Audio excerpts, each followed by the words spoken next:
Bom dia, grupo! Bom dia com flores, bom dia, muita felicidade. A gente está aqui então fazendo a nossa aula EAD, tá? Pessoal, então eu estou aqui com a minha apresentação de slides e junto com vocês eu vou mostrar aqui num formato diferente para não ficar tão pesado. E olha como vai ser legal esse formato que a gente vai trabalhar. Eu vou mostrando para vocês e usando aqui o recurso da câmera para poder fazer essa comunicação. Então, sejam bem-vindos, tchan, tchan, tchan, tchan, né? A nossa aula do Grupo do Guedes, Introdução à Geometria Espacial. A primeira parte da aula eu vou fazer com vocês aqui, tá? Usando essa ferramenta do computador e também falando aqui, comentando, vocês vão estar me vendo aí no cantinho da tela. Na segunda parte, eu quero mostrar algumas figuras, tá? E na aula que vem, daí sim a gente faz as contas, tá? Na próxima aula, aí eu vou fazer as continhas e tudo mais. A gente vai se aprofundar um pouquinho mais na geometria espacial. Por enquanto, a gente vai conhecer as figuras que a gente vai trabalhar, tá?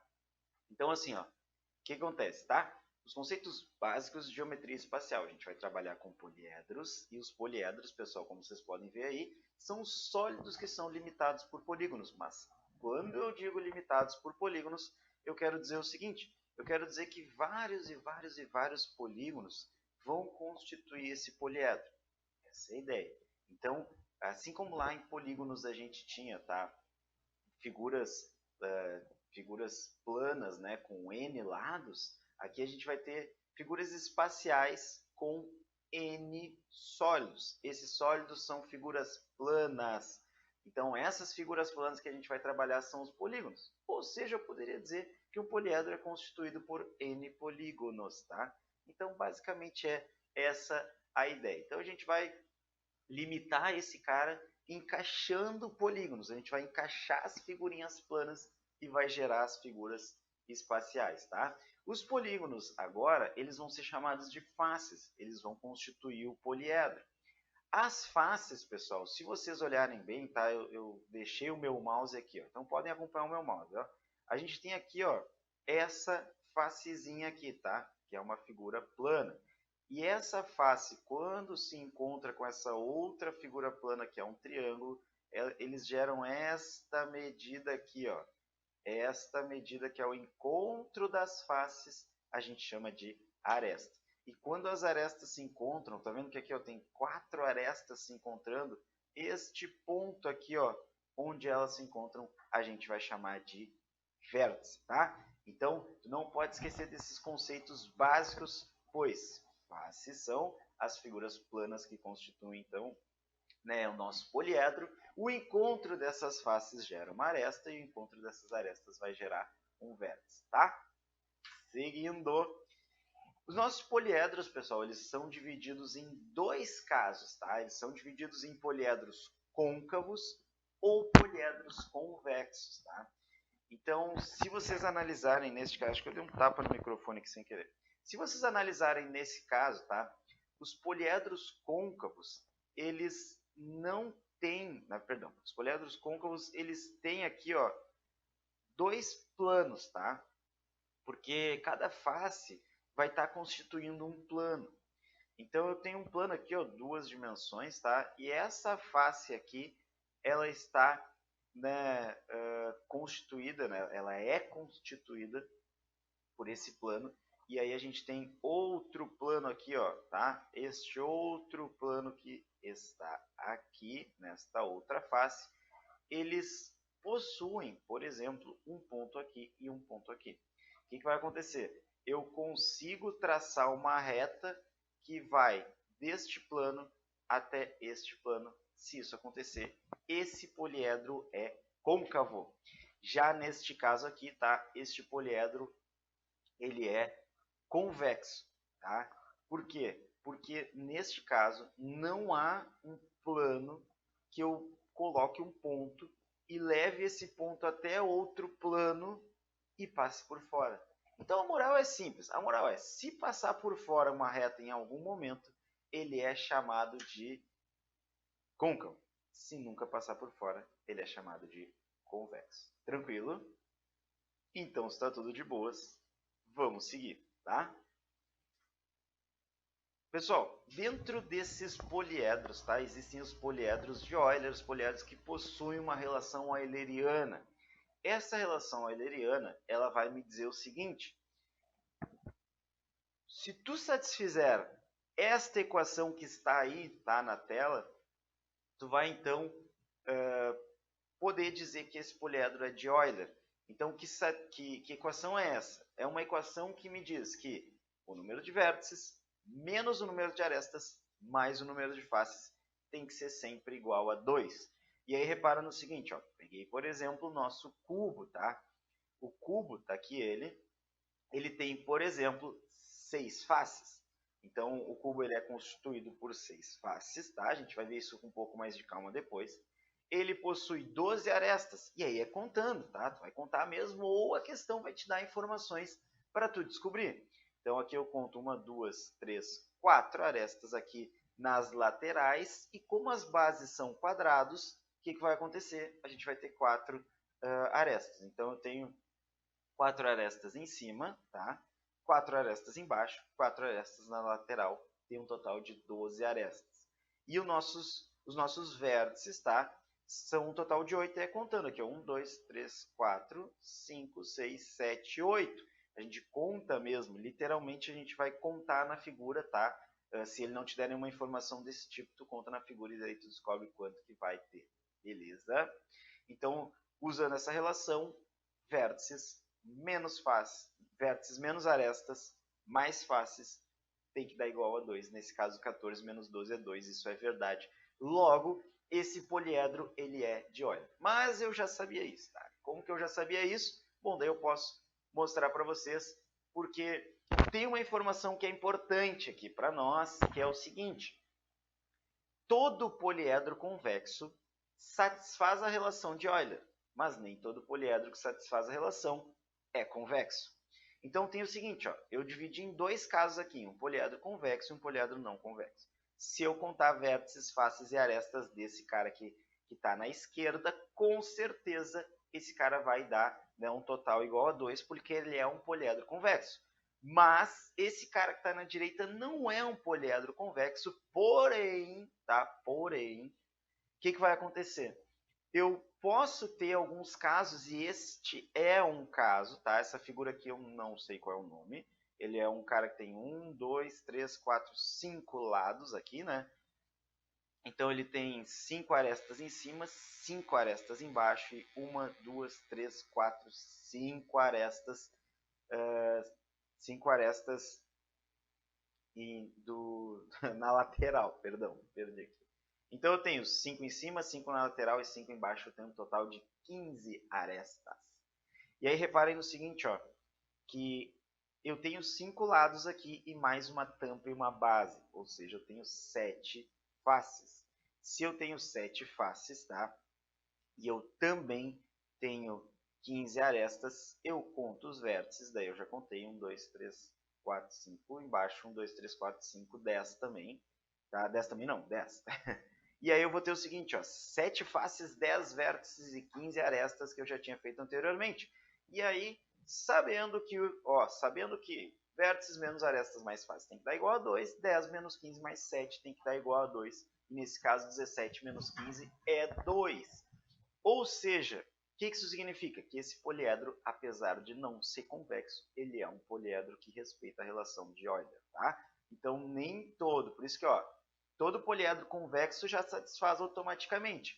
Nem todo poliedro que satisfaz é convexo, tá? Então, alguns dos poliedros que são chamados de côncavos, tá? Ou não convexos, eles respeitam essa relação de Euler. Então, o que a gente vai ter? A gente vai ter que nem sempre precisa o cara ser convexo, tá? Mas os convexos já de fato respeitam essa relação, tá?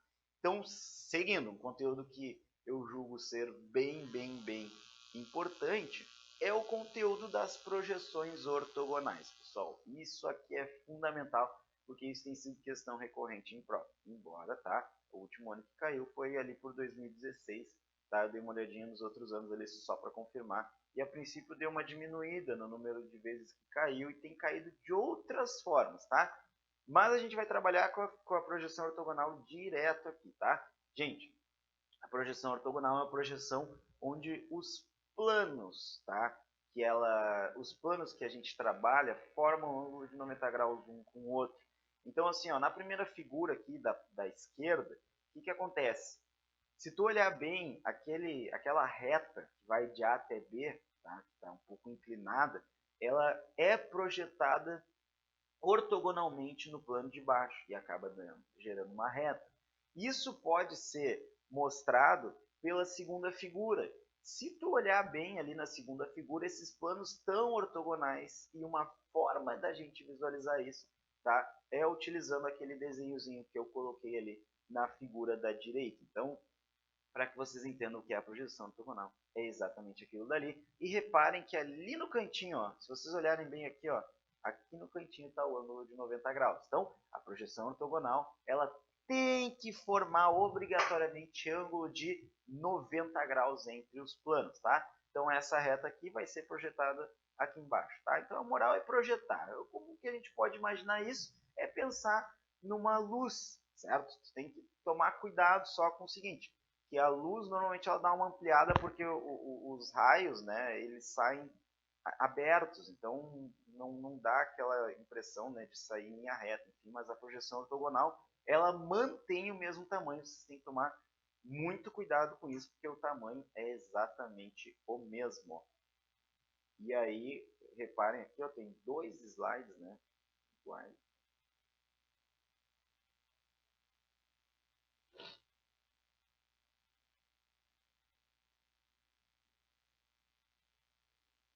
Então, seguindo. As projeções ortogonais, por exemplo, podem ser vistas dessa maneira. Eu fiz aqui uma projeção de uma lua num plano, só que o que tu tem que analisar, tá, pessoal? Que o observador que tu tá trabalhando, ele tá como se estivesse vendo de cima, tá? Então, se tivesse um foco de luz, por exemplo, projetaria esta sombra aqui, mas esse foco de luz vem de cima, tá? Ele não vem de nenhum outro lado, os observadores estão de cima. Se tu olhar bem, a projeção desse caderno, se tu estivesse vendo ele, tá? Imagina que eu estou projetando esse caderno agora na parede que tiver na tua frente. Ele vai sair no mesmo formato que ele está ali. Porém, se eu projetar ele ortogonalmente, ou seja, se a minha vista for de cima, o que vai acontecer? Vai acontecer que o caderno que tu vai ver, ele vai acabar sendo uma linha, tá? Então, tipo assim, ó, imagina que é o seguinte, ó, vou pegar até isso aqui como aqui, ó, tem aqui como mostrar para vocês aqui, ó, um vidrinho meu que eu uso aqui pro chimarrão. Tá, olha só, este vidro aqui, por exemplo, tá? Se vocês estiverem vendo dessa maneira e eu estou projetando ortogonalmente na minha direção, vai vir aqui na minha cara esse quadrado. Porém, se eu mudar, tá? Se eu projetar assim, essa é a visão que vocês vão ter, tá? Vou tentar levantar um pouquinho mais só para ver aqui. Mas a visão que vocês vão ver é só uma linhazinha. Então depende de onde tiver, né, esse tal de observador. Então tem que tomar cuidado com o enunciado da prova, mas normalmente é visto no plano do chão, porque está sendo projetado ortogonalmente, tá? Mas já teve um ano, por exemplo, que eles projetaram uma cadeira na parede, tá? Então foi um pouquinho diferente, daí tem que tomar esse cuidado. Exemplo, então, de uma questão do Enem de 2016, tu vai fazer o seguinte, ó, tu vai marcar aí 3 minutinhos, 3 a 5 minutinhos, não tem problema, e tu vai fazer essa questão. Então, tu dá um pause no vídeo, tá? E depois tu segue. Eu vou resolver aqui já direto, mas eu quero que tu primeiro tente fazer essa questãozinha, tá? Então, dá o pause no vídeo nesse momento agora. Beleza, então tu pausou agora o vídeo, tá? E tentou fazer a questão e neste momento que tu deu o pause novamente, tu está voltando e eu estou seguindo aqui porque agora eu vou resolver essa questão, tá? Então assim, ó, o que a gente tem aqui? A gente tem então uma figura que representa o globo terrestre, nelas estão marcados os pontos A, B e C, os pontos A e B estão localizados sobre o mesmo paralelo e os pontos B e C sobre o mesmo meridiano. Então, A e B estão no mesmo paralelo aqui, se vocês podem perceber que A e B estão no mesmo paralelo, e o B e o C estão no mesmo meridiano, tá? Tranquilo. É traçado o caminho do ponto A até o C pela superfície do globo passando por B, de forma que o trecho de A até B se dê sobre o paralelo que passa por A e B, e o trecho de B até C se dê sobre o meridiano que passa por B e C. Tá? Então ele está seguindo essa trajetória que ele escreveu. Isso aqui é só matematicamente para dizer que ele vai nessa trajetória que está descrita aqui. Considere que o plano alfa é paralelo à linha do Equador na figura. Então ele te deu um plano paralelo só para que, por exemplo, assim, ó, tu pudesse analisar isso daqui, né? Tu dá o plano para a pessoa, tu dá a figura para a pessoa e aí, tipo, tu vai projetar isso daqui ortogonalmente, tá? Então tu vai projetar isso formando o ângulo de 90 graus. A projeção ortogonal no plano alfa do caminho traçado no globo pode ser representada por... Então, assim, ó, neste caso eu já vou te dar a resposta e já vou explicar o porquê, tá? O que acontece? Vamos pegar o mousezinho aqui, tá? Este ponto aqui, ó, que vai de A até B, tá? Esse ponto aqui, ele vai ter um formato e a gente vai imaginar, vou usar aqui o meu preparador de mate novamente, né? Tudo aqui que eu tenho é para fazer mate. Então, assim, ó, pessoal, imagina que isso aqui é uma circunferência, tá? Imagina que isso daqui é aquela circunferência ali que engloba o A e o B, tá? Do paralelo que A e B estão localizados. Aí eu vou olhar o seguinte, ó, tu vai do ponto A até o ponto B, certo? Então tu vai se deslocar aqui. Porém, como tu se desloca na borda da Terra, o que vai acontecer? Agora vamos olhar assim, né? É como se eu estivesse indo do ponto A até o ponto B. Então eu vou me deslocar em curva, tá? O que vai acontecer com o ponto C e o ponto B? Olha só, aí tu tem que tomar muito cuidado, porque daí é uma questão de interpretação mesmo e da compreensão que tu tem referente, tá, à projeção ortogonal. Então a projeção ortogonal vai ser o seguinte. A gente vai trabalhar assim, ó. Eu vou pegar estes caras aqui, tá? E eu vou imaginar que C e B estão nessa posição. Então, cara, C, tá? Olha só, ele te dá a linha do Equador para te dar a referência do teu da metade, né? Digamos assim, dessa tua esfera. Então, o que vai acontecer, tá? O ponto C, ele tá para cima, mas ele tá ali, cara, daí, bom, enfim, ele tá dois paralelos para cima, né? Dois para cima do meio. E o B tá um só. Então, se tu olhar, o C andou um pouquinho mais. Então, se eu fosse levar esse cara aqui lá para baixo, o C tá aqui e o B andou um pouquinho menos. Só que a projeção ortogonal desse caminho, tá? Por mais que tu esteja percorrendo aqui, é como se tu tivesse ido em linha reta, porque B e C estão em pontos distintos e vai em linha reta. Ou seja, neste caso, né, agora vamos botar aqui na figura, tá? O C está um pouco mais para cima, o B está aqui assim, tá? Então tem uma diferençazinha entre C e B. E se eu for do C até B, na verdade é como se eu fosse em linha reta na projeção ortogonal. Então, vamos olhar as alternativas aqui só para eliminar, tá? Eu não fui curvado de C até B, tá? Porque tipo, eu posicionei o C e o B lá embaixo e eles estão em uma linha reta, então não pode ser a letra A. A letra B, pessoal, o C e o B até tá certo, o problema é o A e o B, né? Porque o A e o B daí sim, como a projeção está indo para baixo, de A até B tem que estar curvado, então não é verdade. A letra C não tem como ser, né? A letra D é o pega-ratão mais perigoso, porque ele te dá a curva de A até B certinho, mas ele te diz que B e C estão no mesmo lugar. Tá? Tipo assim, se eu projetar ortogonalmente, eles estão no mesmo lugar, isso não é verdade.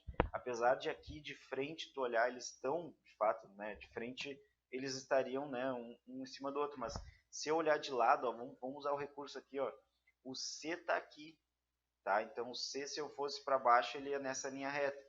E o B, ele está aqui, ó. Então eles estão em posições diferentes, por isso que eu não posso marcar a letra D. Só sobra a letra E.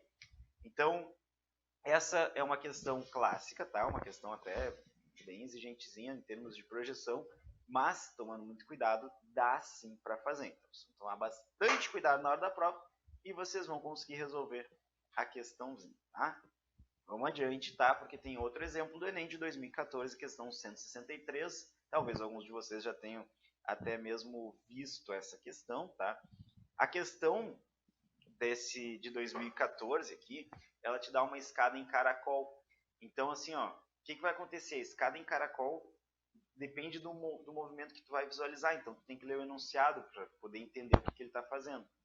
O acesso entre dois andares de uma casa é feito através de uma escada circular, uma escada caracol representada na figura. Os 5 pontos A, B, C, D e E sobre o corrimão estão igualmente espaçados e os pontos P, A e E estão em uma mesma reta. Nessa escada, uma pessoa caminha deslizando a mão do corrimão do ponto A até o ponto D. Repara que o ponto E ele está na mesma posição que o ponto A. Né? Então, tipo assim, ele tem uma reta que passa por aqui, foi isso que ele disse. Então, só completa uma subida, né? Ele vai estar no mesmo ponto que ele partiu, somente quando ele chegar em E. A figura que melhor representa a projeção ortogonal sobre o piso da casa, plano do caminho percorrido pela mão dessa pessoa, é. Então, o que a gente vai fazer?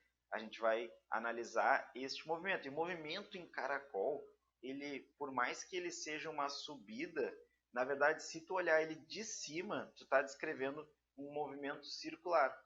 Então, se tu olhar bem de cima, tu vai ver que a pessoa está subindo e dando voltas, né, no mesmo lugar, só que ela vai, né, aumentando, assim, vai ampliando. Tá? Então, por exemplo, a letra A não pode ser, poderia até ser, um pedaço de circunferência está bem coerente, mas não dá, porque é um pedaço muito pequeno. Já a letra B também não dá, porque é uma parábola, parece, não tem nada a ver. A letra C e a letra, perdão, D e E, elas são questões que mostram tipo a forma da escada, e dependendo da projeção, poderia até ser essas letras aqui, mas não pode ser porque a projeção ortogonal é vista de cima. E quando é vista de cima, o que acontece é que a gente vai ter um movimento circular mesmo, daí acaba sendo uma circunferência. Então poderia ser letra A ou letra C, mas como tu está vendo que na letra C ele parte de A, dá quase toda a volta, né, porque ele está bem perto de completar uma volta, a letra C é a mais coerente. Tá? Então, essa é uma outra questão para mostrar para vocês, como que eles andaram cobrando projeção ortogonal, e a gente vai adiante no conteúdo. Tá? Então, assim, ó, pessoal, prismas, olha só, os prismas, eles possuem bases paralelas, tá? E eles são, essas bases que a gente tem, elas são figuras congruentes, tá? O que isso significa? Que eu tenho, né, uma base aqui embaixo, perdão, né, no plano alfa, e lá em cima, ó, no outro plano, a gente vai ter a mesma base. E se eu percorrer todo esse prisma, tá, cortando com bases paralelas a esse alfa, como por exemplo em beta aqui, vai gerar a mesma figura, tá? Isso é obrigatório, gerar a mesma figura. Assim eu posso mostrar para vocês que um prisma, ele pode não ser reto, tá? Então ele pode ser tortinho, assim, ele pode ter um ângulozinho, e esse é chamado de prisma oblíquo. Tá? Então esse vai ser o prisma oblíquo. Então o prisma ele depende da base dele, tá? A gente tem um prisma, por exemplo, aqui, ó, um prisma que caiu, meu Deus do céu, prisma triangular, um prisma pentagonal, prisma hexagonal, prisma quadrangular e assim vai. Ele é chamado de acordo com a base. Inclusive na próxima aula a gente vai trabalhar com volumes, tá? E quando a gente trabalhar com volumes, eu vou usar essa figura novamente, porque tem uma relação que é bem, bem, bem importante para nós, tá? Então, guarda isso para depois. Agora sim, o que acontece, tá? Esses nossos prismas, eles podem ser planificados, e na verdade, todas as figuras, com exceção da esfera, a gente vai conseguir planificar. Então, planificar, pessoal, é transformar essa figura espacial, é desmontar essa figura espacial e transformar ela em figuras planas, tá? Isso é planificar. Então, o que eu vou fazer aqui, o meu trabalho é mostrar isso um pouquinho para vocês. E para isso eu vou usar um recurso, tá? Aqui, vou aproveitar o computador e vou usar um recurso para mostrar para vocês que é bem interessante. É um aplicativo que dá para vocês baixarem em casa, tá? Para ficar entendendo um pouquinho melhor como são as planificações e ficar brincando com isso, tá? Eu brinco, azar, eu fico mexendo, né? Eu sei que talvez vocês não vão ficar brincando com ele, mas é um software bem legal. E aí a gente depois vai passar para a nossa segunda parte da aula, tá? Primeiro eu vou mostrar aqui as planificações, então eu vou dar um cortezinho agora só para abrir o software aqui, depois eu vou mostrar para vocês como que vai funcionar isso na prática, tá? Porque eu tenho umas figuras aqui, vai ser bem legal para nós, tá? Então, vamos para as figuras, então. Vamos para o software, tá? O nome dele é Poly, vou abrir ele aqui e eu mostro as figuras para vocês. Galera, tô aqui já no software, tá? Esse é o Poly, tá? E quero mostrar para vocês porque é bem interessante esse software. Eu tô aberto aqui com um cubo, por exemplo, tá? E aí o legal é que dá para trabalhar de diversas maneiras, tá? Tu pode, por exemplo, botar uma borda, que fica bem bom daí de visualizar. Tu pode trabalhar com ele já em 2D, tá? Isso é a parte prática da coisa. Mas eu vou pegar por enquanto os prismas aqui, tá? Para mostrar para vocês. Então eu tenho um prisma de base triangular e esta é a planificação deste prisma. Pode ver que esse prisma ele tem duas bases aqui que vão constituir ele, tá? E também retângulos, que os retângulos vão se encaixar certinho. Mas olha só que interessante. Este prisma aqui, é esta figura, tá? Então aqui é legal que vocês podem ver as figuras, tá? Sabe o que é mais legal ainda? Que vocês podem fazer isso aqui, ó. Tchan, tchan, tchan, tchan. Vocês podem... Oh, meu Deus! Faz de novo, Soro, faz de novo. Tá? Faz de novo, Soro, faz de novo. Tá, ô meu, se quiser tu baixa, entendeu? Tipo assim, ó. Povo, olha só que legal. Dá pra tu ver as planificações e como que se encaixa isso daqui e como que vão se transformar nesses nossos prismas. Isso é um prisma de base triangular. Então tu pode ver ele dessa maneira aqui, ou tu pode ver ele, né, em pezito assim, tá? Então, tu pode ver ele assim, ou tu pode ver ele, né, deitadinho aqui, que é uma questão que também caiu esses tempos aqui, tá? Que mais? O prisma de base pentagonal, por exemplo, ó. Então, tipo assim, ó, o prisma de base pentagonal, ele tem 5 ladinhos, né? E aí eu posso abrir ele. E vocês vão reparar que vai acontecer a mesma coisa que antes, ó. Duas bases congruentes, essas bases são iguais, e retângulos que vão encaixar ele aqui, ó, e vão fechar bem certinho, ó. E essa tampa aqui, ó, que é o pentágono ali, vai encaixar bem certinho nele, tá? Muito legal essa figurinha, muito legal esse software, é bem bom, é Poly, o nome dele, P-O-L-Y, tá? Base hexagonal, por exemplo, ó, então o que está mudando é a base, né? Prisma de base alguma coisa, tá? E aí aqui vocês podem visualizar bem ele, ó. Prisma de base hexagonal dessa maneira, então, tá? Super tranquilinho aqui de visualizar. Ó, octagonal, ó, então, tipo, é o famoso octógono, né? Então, isso aqui vai ser importante para nós, tá? Beleza. E aí vocês podem trabalhar com outras figuras, porque tipo tem um prisma também que a gente não está acostumado a usar, mas o cubo, pessoal, ele é um prisma também, tá? Ele é um prisma, só que ele é um prisma de base quadrangular e todas perdão, a medida das arestas, né? Tanto da base quanto da altura ali são iguais. Essa é a grande diferença. E a gente pode abrir esse cubo aqui, ó, e a planificação é esta, tá? Existem outras planificações, inclusive isso já foi questão da URGS, tá? Posso até mostrar para vocês depois a questãozinha, deixar indicada, mas já foi questão da URGS que vocês soubessem as planificações de um cubo, ele encaixa bem certinho, tá? Então daí, cara, fiquem à vontade para pesquisar sobre o software e utilizar ele, né, para tudo isso daqui, tá? É bem interessante, tem os sólidos platônicos, arquimedianos, né, que são os sólidos truncados, enfim, né, o icosaedro truncado, deixa eu achar aqui. O icosaedro truncado é a bola de futebol, tá? Tem, por exemplo, aqui, ó, deixa eu catar aqui.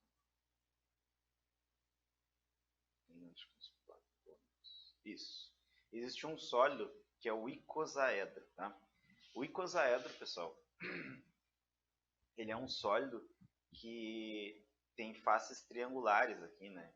E aí vocês podem ver aqui que ele é constituído por faces triangulares aqui, tá? E o que que acontece? A gente pode pegar e traçar aqui, ó, 1, 2, 3, 4, 5 pentágonos. E a gente trunca ele, que é o nome, tá? Então, quando a gente faz ele truncado, é um sólido de Arquimedes, por exemplo, que é o icosaedro truncado. Cadê icosaedro? É que tá em inglês aqui, né? Mas eu tinha visto antes ali. Opa, não é, perdão. Não, mas era de...